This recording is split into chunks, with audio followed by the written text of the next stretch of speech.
Thank you so much for watching our video. Please do not forget to like, comment, share and subscribe to Reality of Islam.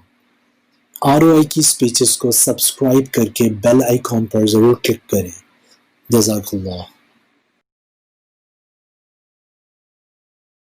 بسم اللہ الرحمن الرحیم. السلام علیکم ورحمۃ اللہ. حضرت علامہ جلال الدین سیوطی رحمۃ اللہ علیہ نے لکھا ہے کہ حضرت صدیق اکبر رضی اللہ تعالیٰ عنہ نے قبل اسلام اور قبل ظہور نبوت شام کی طرف تجارت کے لیے سفر فرمایا. شام سے قریب ایک خواب دیکھا جس کی تعبیر آپ نے بحیرہ راہب سے معلوم کی. اس راہب نے کہا اللہ تعالیٰ آپ کا خواب سچا کرے گا. آپ کی قوم سے ایک نبی مبعوث ہوگا. آپ ان کی حیات میں ان کے وزیر ہوں گے اور بعد وفات ان کے خلیفہ ہوں گے. پس اس خواب کو صدیق اکبر رضی اللہ تعالیٰ عنہ نے چھپایا، کسی سے ظاہر نہیں کیا، یہاں تک کہ حضور اقدس صلی اللہ علیہ وآلہ وسلم کو نبوت عطا ہوئی اور اعلان نبوت سن کر حضرت صدیق اکبر رضی اللہ تعالیٰ عنہ حاضر ہوئے اور عرض کیا اے محمد صلی اللہ علیہ وآلہ وسلم، آپ نے جو دعویٰ فرمایا اس کی دلیل کیا ہے؟ آپ صلی اللہ علیہ وآلہ وسلم نے فرمایا کہ اس کی دلیل وہ خواب ہے جو تم نے شام میں دیکھا تھا.